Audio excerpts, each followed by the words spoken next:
This is The Backstory with Omobola Stephen. It's a balanced, objective, unbiased and disruptive conversation on government and politics. We shine more light on what has not worked and what would make it work. And now, to the finest personable and engaging host extraordinaire, Omobola Stephen. Tune in. Good to have you on the Backstory with Omobola Stephen. On the Backstory with Omobola Stephen, we like to share a constructive yet disruptive kind of conversation. We focus on government and politics and also subtopics like the society and culture, the environment, the science and technology. And now we realize that there's so much problems that are besetting the world today. There's so many questions on the minds of many, and then all of these problems, all these global issues seems not to be abating as we continue to find the solution and the headway out of all of this. It seems it's getting tougher by the day, but on the Backstory with Omobola Stephen, we like to pivot the changes you and I need, and also the global world that can move us from where we are to where we need to be. We have expert and professionals who are adepts in these topics, and we like to ensure that we provide transformational insight and that will transform the world indeed on the Backstory with Omobola Stephen. Today, I have Kirk Beck, who is an author and educator. And also, Kirk has been an advocate for liberty for over 50 years. Thank you for joining me on the show, Kirk Beck, on the Backstory. Omobola, I'm very happy to be here. Thank you for having me. Thank you for joining me, Kirk. Now, the exciting part of the topic of discussion is that we will be talking about the power of the paper, and such an interesting topic. My audience super excited to learn of what you have in store for them as we dissect this important topic, especially talking about liberty and the US and how we can get it right. So you have been to courts numerous times. And now you realize that our courts are no longer what the founders envisioned. Now, Kirk, the question is, what do you think is the main problem, or what's this? Well, the main problem is that the American people have gone to sleep and they haven't taken their responsibility seriously. They have to educate themselves and understand how the system's supposed to work. We have what has been called American exceptionalism, not that American people are better than anybody else in the world, but that we have a system of government that when it's understood and properly applied, it can control government. There's very little in the Constitution about elections. Most Americans put too much emphasis on elections. It's important to be involved in elections, but gosh, that only happens every couple of years. That's a far cry from eternal vigilance. We have other things that we can do, and I've been using them now for about 7 years. It's very effective. Right in the First Amendment, there's 5 rights that are guaranteed by the Constitution. And one of those, most Americans could probably spot, well, religion and speech, and then they probably stumble over the rest of them. But we have also the press and the right to assemble. But then the one that I use is the power of paper, which is the right to petition government for redress of grievances. When I put an affidavit together, and an affidavit is simply a legal document that goes before a notary, and I swear that everything in the affidavit is true, and that ends up on the desk of a political appointee or someone who's elected to office, they recognize shortly that they have a responsibility to answer this. They can't tell me to go talk to an attorney. I'm not going to talk to an attorney. You wanted the job. This is part of your job. I'm telling you what I see as the law, and I see that I think you're violating the law, and you need to do something about it. You could correct me. It's possible I'm wrong, but that's not been the case. These things are fairly obvious. People complaining about it all the time, but they don't do much about it. With the affidavit, puts the emphasis on them. They have a responsibility to answer. And then we end the affidavit with a statement that we have 30 days to rebut everything in the affidavit. Otherwise, everything in it can be used against you. in any court in America, and that gets their attention. That's what we do, and I've been very effective for me. In most cases, it's been kind of a defensive situation where I'm protecting my rights, but I've also used it in a couple of situations where I've gone after government officials that are outside the parameters of the Constitution. They have to stay inside. Otherwise, they're violating their oath of office.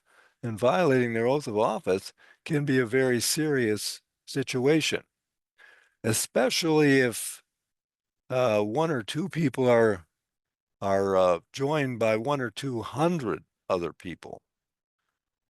Don't have to win elections. 1 or 200 people on any one issue, it'll get their attention, and they will consider what we're saying, and in most cases, we get what we want, which is government back inside the box. In 1850, Frederick Bastiat wrote the classic little book called The Law. And Bastiat said in that book that if the law can be kept to its proper boundaries, it makes no difference who's elected. That's our job, is to make sure that when they try to pass a statute, we make it clear to them that a statute is not a law in the United States unless it's constitutional. They can pass all the statutes that they want, and if people willingly obey it, I guess it's fairly effective.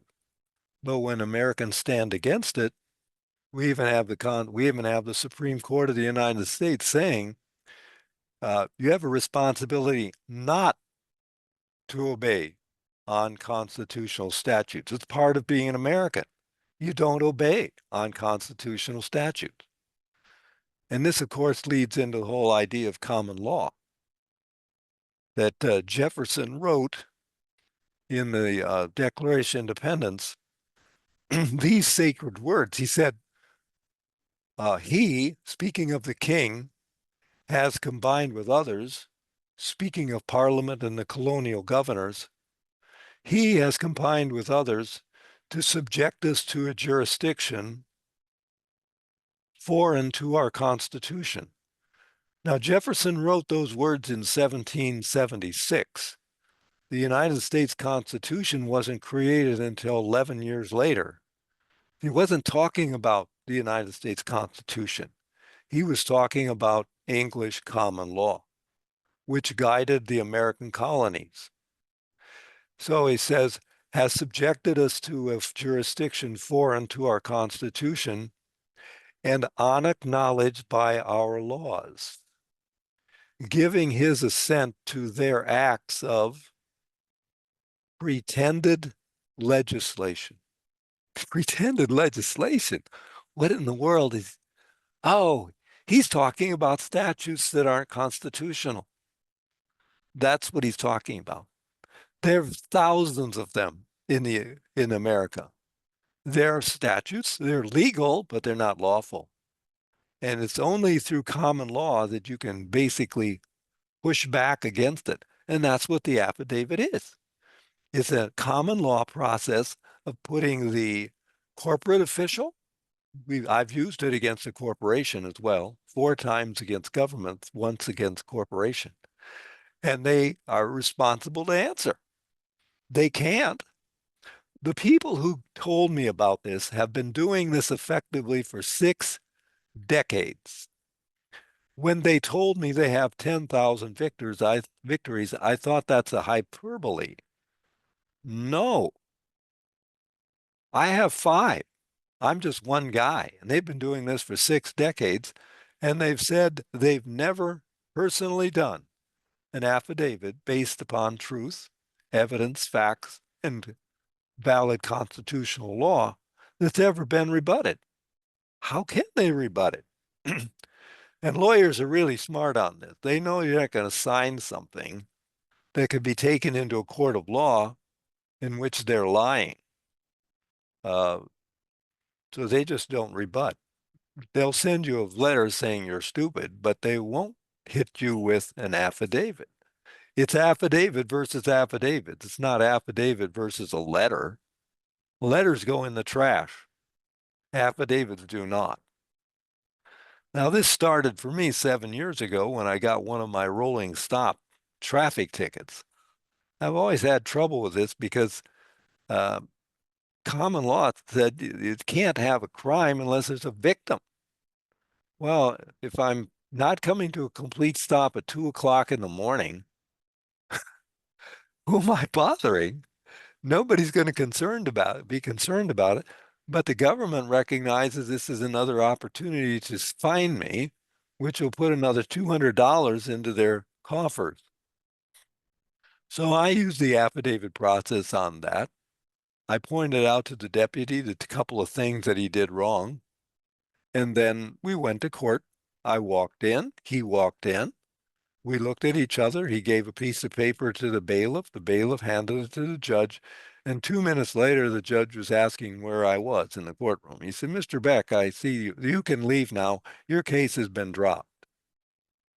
Well, that was a $240 fine that I put aside by sending I sent a letter, first of all, to the police officer because my mentors have said, treat people the way you want to be treated.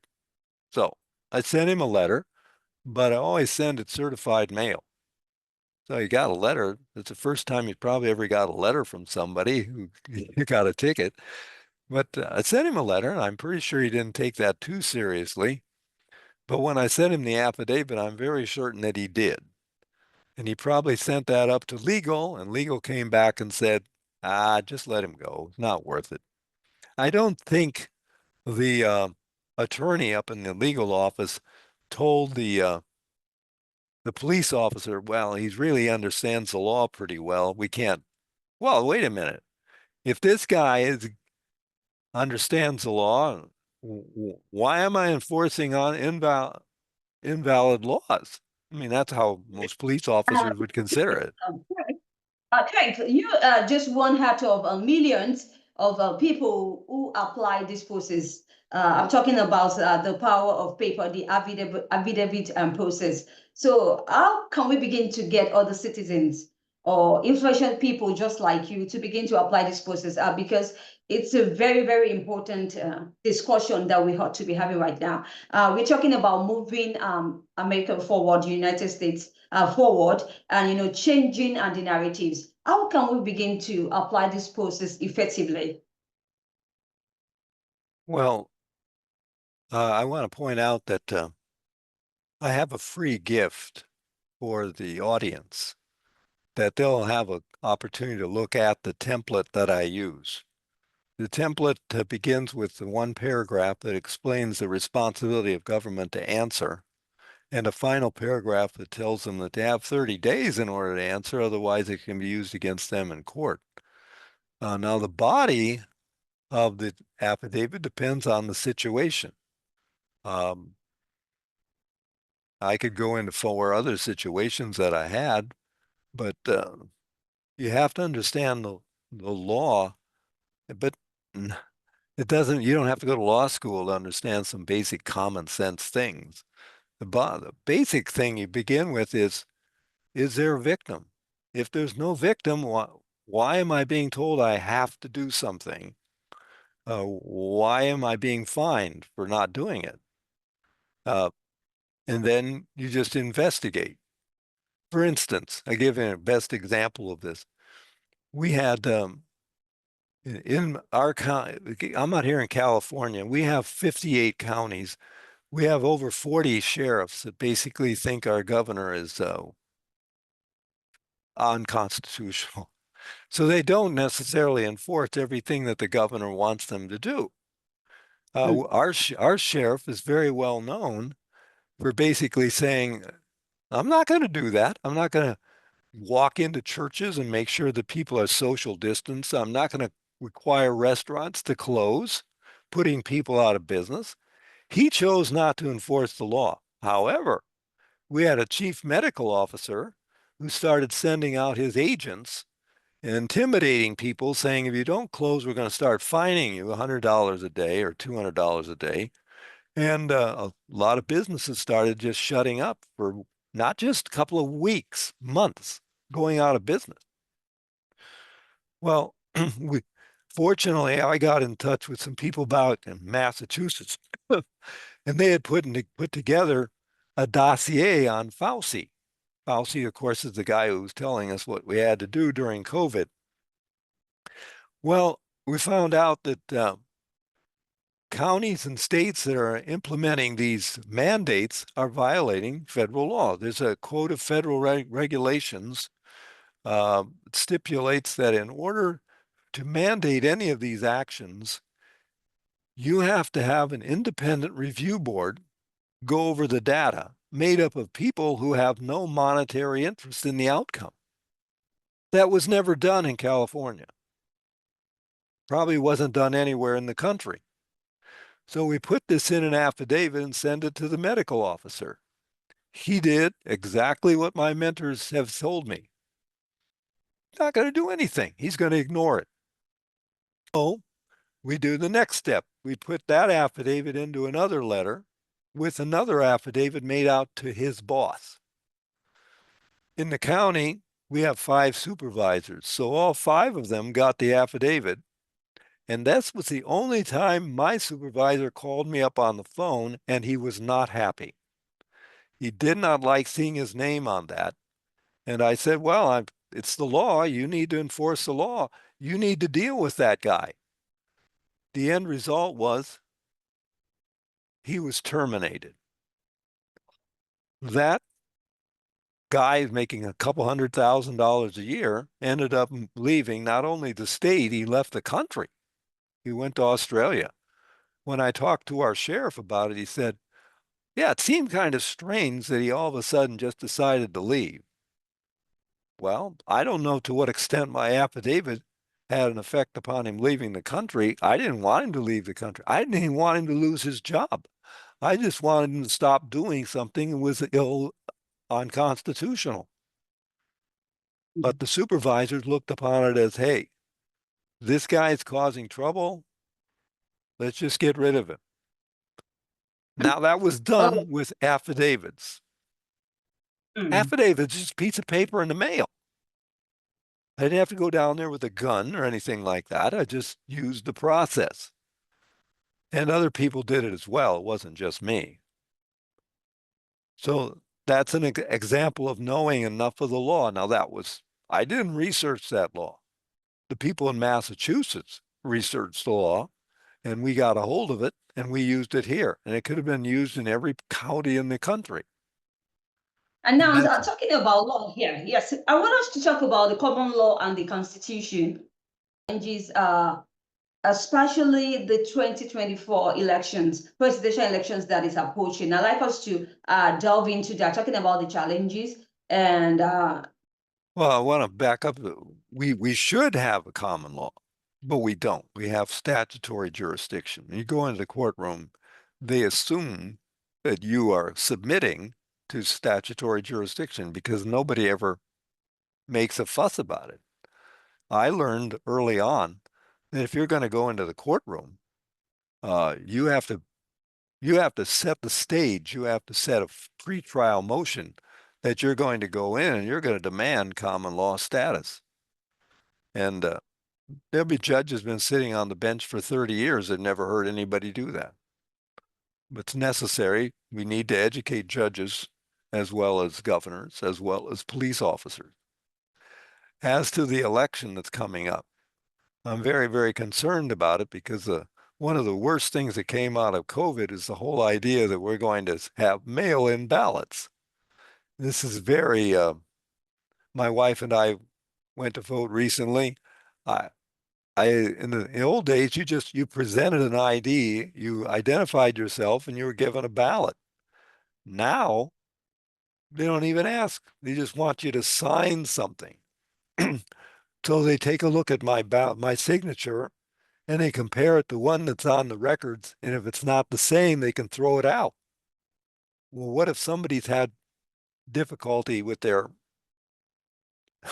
their right hand or something like that, or it's been years since they put that signature down, and maybe now they're cognitively impaired to a certain extent. They have trouble signing these things.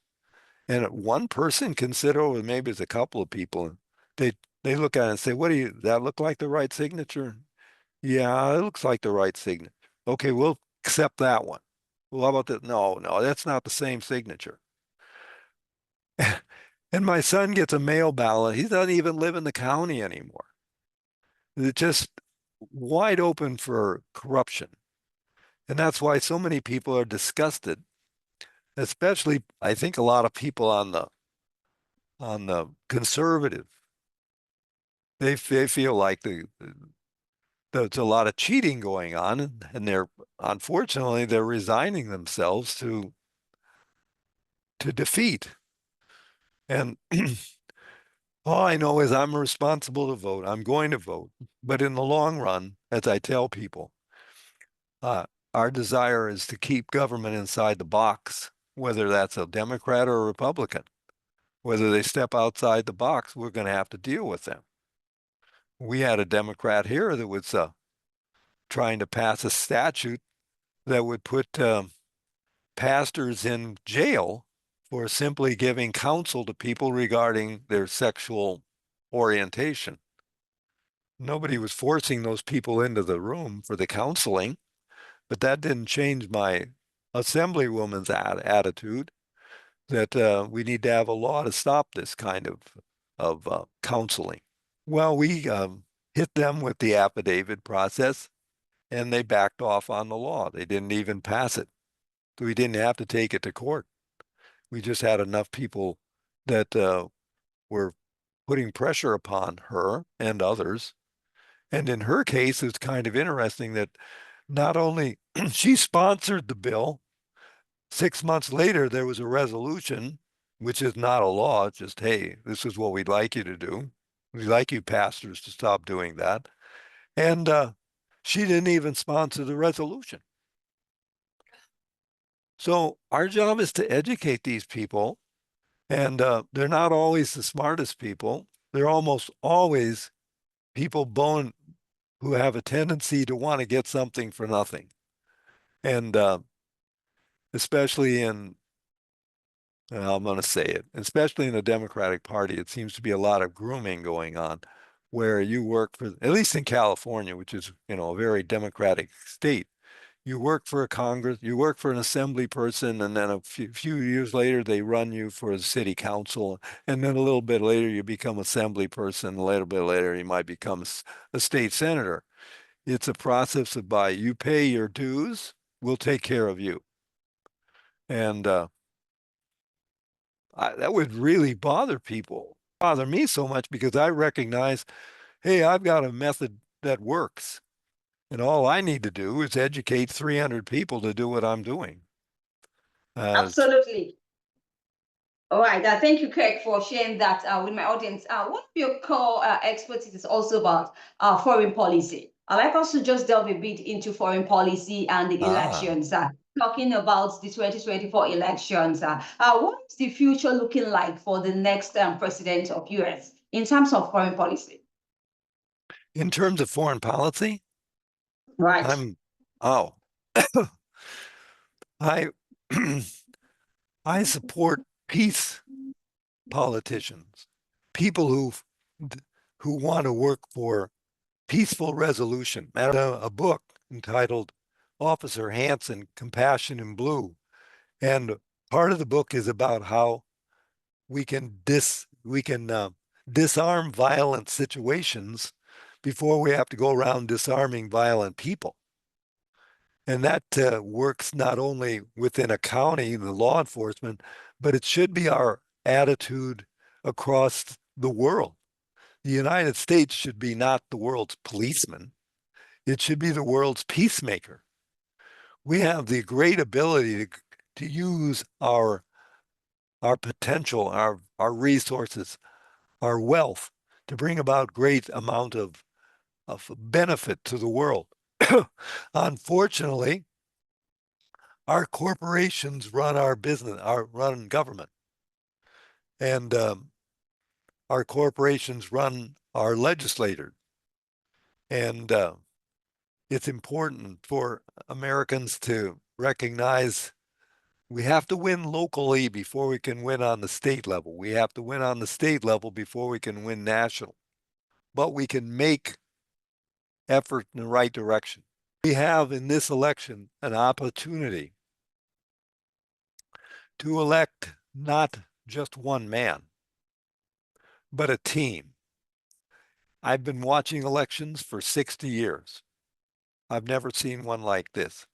My son was speaking with a woman the other day who voted for Harris. And he asked her, did you vote for Harris or did you vote against Trump? And she said, okay, I voted against Trump. My son said, I didn't vote for Trump. I voted for Trump, Elon Musk, J.D. Vance, Tulsi Gabbard, Nicole Shanahan, Vivek Ramaswamy, a group of people who've all come together and said, hey, I may not agree with you on abortion, but I agree that America's in serious trouble. And if we don't get the people into office that are going to go after the deep state in Washington, D.C. and try and eliminate 10, 20% of government spending, this country is dead. We're at 35, almost $36 trillion in debt. It can't go on. Elon Musk said, we've got maybe this election, maybe one more.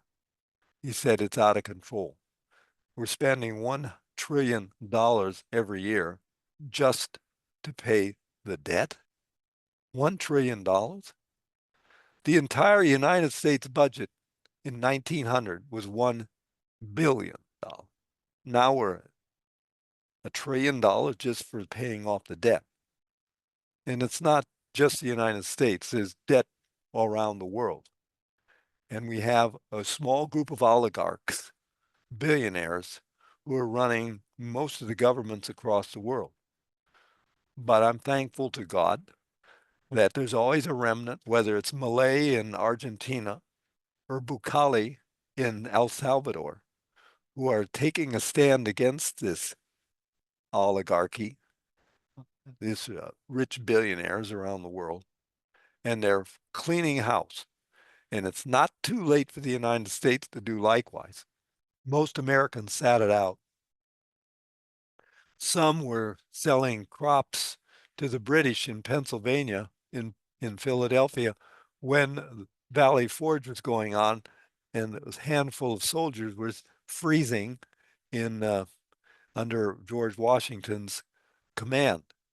Okay, so Kirk, do you have any exciting news you'd like to share with my audience? Perhaps you have a project you think is going to be beneficial to the audience of the Backstory. Can you share that with my audience? Well, this whole process started for me by just being curious, asking questions, being involved with people who want to make a difference.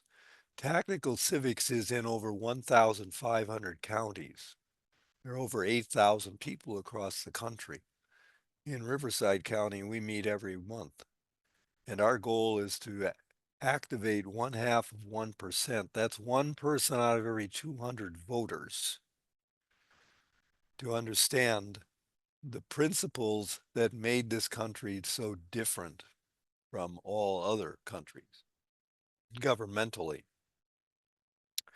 So you go to tacticalcivics.com and there's an 11-minute video, and you'll be exposed to the precepts that we're trying to accomplish.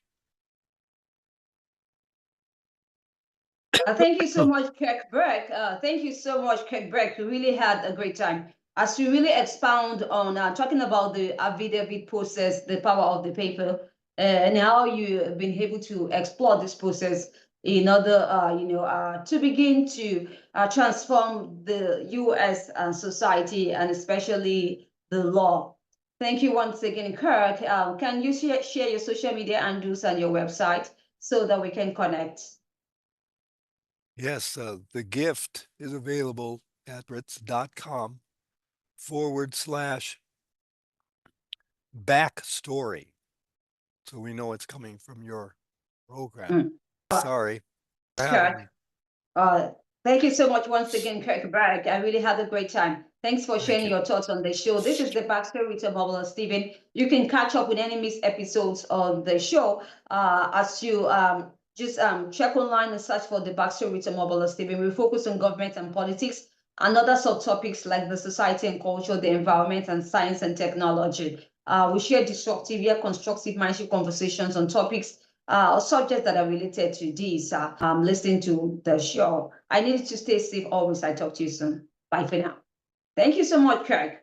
We had a great time. Thank you. If you enjoyed today's episode, make sure you subscribe and leave us a review.